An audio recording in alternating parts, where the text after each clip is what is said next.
So hey guys, welcome back. তো guys, আজকের এই ভিডিওতে আমি আপনাদের দেখাবো যে আপনারা আপনাদের ফোন থেকে কিভাবে নিজেদের রেশন কার্ড ট্রান্সফার করবেন। কোনো স্ত্রী যদি চায় নিজের রেশন কার্ড বাপের বাড়ি থেকে স্বামীর বাড়ি নিজের ফোন থেকে ট্রান্সফার করবেন, তো সেটি খুব সহজে আপনারা করতে পারবেন। বা ধরুন আপনার বাচ্চার রেশন কার্ড আলাদা হয়ে গেছে, তো সেটি আপনারা আপনাদের পরিবারে কিভাবে যুক্ত করবেন সেটি আপনারা খুব সহজে এই ভিডিওতে দেখতে পারবেন। তো চলুন ভিডিওটি শুরু করা যাক। তো আমি কম্পিউটারে করে দেখাচ্ছি, আপনারা চাইলে আপনাদের ফোন থেকেও এটি খুব সহজে করতে পারবেন। আপনারা যদি ফোনে এই কাজটি করেন তাহলে ক্রোম ব্রাউজারের ডেস্কটপ মোডটা অন করে নেবেন। তো আমি আমার ক্রোম ব্রাউজার অ্যাপ্লিকেশনটি ওপেন করে নিচ্ছি। তো ক্রোম ব্রাউজারে আসার পরে এখানে সার্চ বারে ক্লিক করবেন। ক্লিক করার পরে এখানে লিখবেন রেশন কার্ড। রেশন কার্ড লেখার পরে সার্চ করে দেবেন। সার্চ করার পরে প্রথম যে ওয়েবসাইটটি দেখতে পাচ্ছেন এই ওয়েবসাইটে ক্লিক করবেন। ক্লিক করার পরে দেখতে পাচ্ছেন এখানে অনেকগুলি অপশন আছে।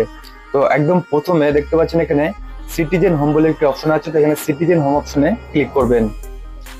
এরপরে সবার প্রথমে যে অপশনটি দেখতে পাচ্ছেন রেশন কার্ড সম্পর্কিত কর্নার, তো এখানে ক্লিক করবেন। এরপরে এখানে দুটি অপশন দেখতে পাচ্ছেন। তো সেকেন্ড যে অপশনটি আছে অফিস অনুমোদন প্রয়োজন পরিষেবা, এখানে ক্লিক করবেন। তারপর এখানে আবার দুটি অপশন দেখতে পাচ্ছেন অনলাইন আর অফলাইন। প্রথম যে অপশনটি আছে অনলাইন, তো এখানে অনলাইন অপশনে ক্লিক করবেন। এরপরে যার রেশন কার্ড ট্রান্সফার করা হচ্ছে তার আধার নম্বরটি এখানে ইনপুট করে দেবেন। একটা কথা মনে রাখবেন, এই কাজটি করার জন্য কিন্তু আপনার আধারের সাথে আপনার মোবাইল নম্বরটি লিংক থাকতে হবে। অর্থাৎ যেই ব্যক্তির রেশন কার্ড ট্রান্সফার করা হচ্ছে সেই ব্যক্তির আধার কার্ডের সাথে মোবাইল নম্বর অবশ্যই লিংক থাকতে হবে এবং সেই মোবাইল নম্বরে একটি ওটিপি যাবে, সেই ওটিপিটি কিন্তু এখানে বসাতে হবে। তো যার রেশন কার্ড আমি ট্রান্সফার করছি তার আধার নম্বরটি আমি এখানে ইনপুট করে নিচ্ছি। ইনপুট করার পরে নিচে একটি চেকবক্স দেখতে পাচ্ছেন, এই চেকবক্সটিতে ক্লিক করতে হবে, তো এটা আমি ক্লিক করে নিচ্ছি। চেকবক্সে ক্লিক করার পরে নিচে এখানে দেখতে পাচ্ছেন সেন্ড ওটিপি বলে একটা অপশন আছে, তো এখানে আমরা ক্লিক করে নেবো। ক্লিক করার পরে আধার কার্ডের সাথে যে মোবাইল নম্বরটা লিংক আছে সেই মোবাইল নম্বরে 6 সংখ্যার একটি ওটিপি গেছে, সেই ওটিপিটা এখানে আমরা ইনপুট করে নেবো। ইনপুট করার পরে আমরা এখানে সাবমিট ওটিপি অপশনে ক্লিক করে নেবো। এরপরে এখানে একটা অপশন দেখতে পাচ্ছেন উপরোক্ত রেশন কার্ডটি কি আপনার, মানে উপরের যে রেশন কার্ড নাম্বারটি এখানে শো করছে এই রেশন কার্ডটি কি আপনার সেটা জিজ্ঞাসা করছে। তো আমরা এখানে নিচে হ্যাঁ বা না দুটো অপশন দেখতে পাচ্ছি, এখানে আমরা হ্যাঁ অপশনে ক্লিক করে নেবো। ক্লিক করার পর এখানে অনেকগুলো অপশন দেখতে পারবেন, তো আমরা নিচের দিকে একটু স্ক্রল করে নেবো। স্ক্রল করার পর এখানে একটা অপশন দেখতে পাচ্ছেন অনলাইন ফর্ম সেবা, তো এই অপশনে আমরা ক্লিক করে নেবো। ক্লিক করার পরে দেখতে পাচ্ছেন এখানে নিচে অনেকগুলি ফর্ম চলে এসেছে।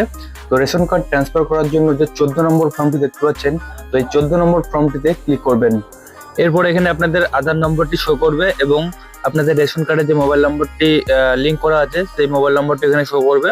তো এখানে নেক্সট বলে একটা অপশন দেখতে পাচ্ছেন, তো এখানে নেক্সট অপশনে ক্লিক করবেন। এরপর এখানে দেখতে পাচ্ছেন যার রেশন কার্ড ট্রান্সফার করা হচ্ছে তার পরিবারের সকলের নাম এখানে শো করছে। তো এখানে নিচে আবার নেক্সট অপশন দেখতে পাচ্ছেন, তো এখানে নেক্সট অপশনে আমরা ক্লিক করে নেব। এরপরে যার রেশন কার্ডটি ট্রান্সফার করতে চাইছেন তো তার নামটি এখানে সিলেক্ট করতে হবে। দেখতে পাচ্ছেন একদম ডান দিকে সিলেক্ট বলে অপশন চলে আসছে এবং সাইডে চেক বক্স চলে আসছে। তো যার রেশন কার্ডটি ট্রান্সফার করা হবে সেই নামের পাশে যে চেক বক্সটি আছে এই চেক বক্সে ক্লিক করে দেবেন। ক্লিক করার পর নিচে দেখতে পাচ্ছেন সিলেক্ট বেনিফিশিয়ারি বলে একটা অপশন আছে, তো এখানে আমরা ক্লিক করে নেব। সিলেক্ট বেনিফিশিয়ারি করার পরে দেখতে পাচ্ছেন এখান থেকে কিন্তু এই রেশন কার্ডটি আলাদা হয়ে গেছে, এই পরিবার থেকে পুরোপুরি আলাদা হয়ে গেছে। এবং নিচে দেখতে পাচ্ছেন একটা অপশন আছে প্লিজ সিলেক্ট রিজন, মানে কি কারণে আপনারা এটি ট্রান্সফার করতে যাচ্ছেন, তো সেই রিজনটি এখানে সিলেক্ট করতে হবে। তো এখানে আমরা ম্যারেজের ক্ষেত্রে এটি করছি, তো আমরা এখানে ম্যারেজ অপশনটি সিলেক্ট করে নিচ্ছি। এরপর নিচে নেক্সট অপশন দেখতে পাচ্ছেন, তো এখানে নেক্সট অপশনে ক্লিক করবেন। এরপর এখানে দেখতে পাচ্ছেন রেশন কার্ড নম্বর চাইছে। তো আপনারা নতুন যে পরিবারে রেশন কার্ডটি ট্রান্সফার করতে চাইছেন, অর্থাৎ যে মহিলা রেশন কার্ডটি বাপের বাড়ি থেকে শ্বশুর বাড়ি ট্রান্সফার করবেন, তো সেই শ্বশুর বাড়ির যে কারো রেশন কার্ড নাম্বার এখানে ইনপুট করবেন। স্বামী, শ্বশুর বা যে কারো আপনারা রেশন কার্ড নাম্বার এখানে ইনপুট করতে পারেন। তবে যারই ইনপুট করবেন তার আধার কার্ডের সাথে যেন মোবাইল নম্বর অবশ্যই লিঙ্ক থাকে, কারণ সেই মোবাইল নম্বরে ওটিপি যাবে, সেই ওটিপি কিন্তু অবশ্যই লাগবে। তো আমি এখানে স্বামীর রেশন কার্ড নাম্বারটি ইনপুট করে দিচ্ছি, আপনারা চাইলে যে কারো করতে পারেন সেই পরিবারের। তো রেশন কার্ড নাম্বারটি ইনপুট করার পরে নিচে নেক্সট অপশন দেখতে পাচ্ছেন, তো এখানে আমরা নেক্সট অপশনে ক্লিক করে দেবো। তো নেক্সট অপশনে ক্লিক করার পর এখানে একটি চেক বক্স দেখতে পাচ্ছেন, তো এখানে আমরা ক্লিক করে নেবো। ক্লিক করার পর নিচে ভেরিফাই আধার অপশনে ক্লিক করে নেবো। ক্লিক করার পরে আধার কার্ডের সাথে যে মোবাইল নম্বরটি লিঙ্ক আছে সেই মোবাইল নম্বরে একটি ওটিপি যাবে 6 ডিজিটের, তো সেই ওটিপিটি এখানে আমরা ইনপুট করে নেবো। এরপরে নিচে সাবমিট ওটিপি এন্ড নেক্সট অপশনে ক্লিক করে নেবো। এরপরে এখানে দেখতে পারবেন নতুন পরিবারের সকলের রেশন কার্ড এখানে শো করবে, অর্থাৎ শ্বশুর বাড়ির সকলের রেশন কার্ড এখানে শো করবে এবং নিচে দেখতে পারবেন যার রেশন কার্ডটি আপনারা ট্রান্সফার করলেন তার রেশন কার্ডটি এখানে নিচে শো করবে। এরপরে নিচে এখানে দেখতে পারবেন ফাইনাল সাবমিট বলে একটি অপশন আছে, যেখানে আমরা ফাইনাল সাবমিট অপশনে ক্লিক করে দেবো। তো গাইজ দেখতে পাচ্ছেন আমাদের অ্যাপ্লিকেশনটি সাকসেসফুলি সাবমিট হয়ে গেছে। এরপরে স্ট্যাটাস চেক করার জন্য আপনারা এখানে বাঁদিকে সিটিজেন হোম বলে একটি অপশন দেখতে পাচ্ছেন, সেখানে আপনারা ক্লিক করবেন। ক্লিক করার পর এখানে দেখতে পাচ্ছেন চেক অ্যাপ্লিকেশন স্ট্যাটাস বলে একটি অপশন আছে, এখানে আপনারা ক্লিক করবেন। ক্লিক করার পরে দেখতে পাচ্ছেন এখানে আপনাদের স্ট্যাটাসটি কিন্তু শো করছে এবং পাশে যে ভিউ অপশন দেখতে পাচ্ছেন এই ভিউ অপশনে ক্লিক করলে আরো ডিটেলসে কিন্তু আপনাদের এই স্ট্যাটাসটি এখানে শো করবে। তো দেখতে পাচ্ছেন ভিউ অপশনে ক্লিক করার পরে ডিটেলসে আমাদের এই স্ট্যাটাসটি শো করছে।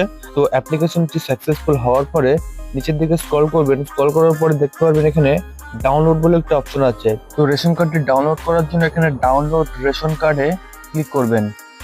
ক্লিক করার পরে আপনাদের রেশন কার্ড নাম্বারটি এখানে শো করবে এবং নিচে যে ক্যাপচার কোডটি দেখতে পাচ্ছেন এই ক্যাপচার কোডটি এখানে ইনপুট করে দেবেন। ইনপুট করার পরে এখানে নিচে সার্চ অপশনে ক্লিক করবেন। সার্চ অপশনে ক্লিক করার পরে এরকম ইন্টারফেস আপনাদের সামনে চলে আসবে। তো এখানে দেখতে পাচ্ছেন আপনারা বাঁদিকের যে ঘরগুলো দেখতে পাচ্ছেন এগুলোতে যদি ক্লিক করে রেশন কার্ডটি ডাউনলোড করেন তাহলে আপনাদের আধার কার্ডের সাথে যে মোবাইল নম্বরটি লিঙ্ক আছে সেই মোবাইল নম্বরে একটি ওটিপি যাবে, সেই ওটিপিটি এখানে ইনপুট করলে ডাউনলোড হয়ে যাবে।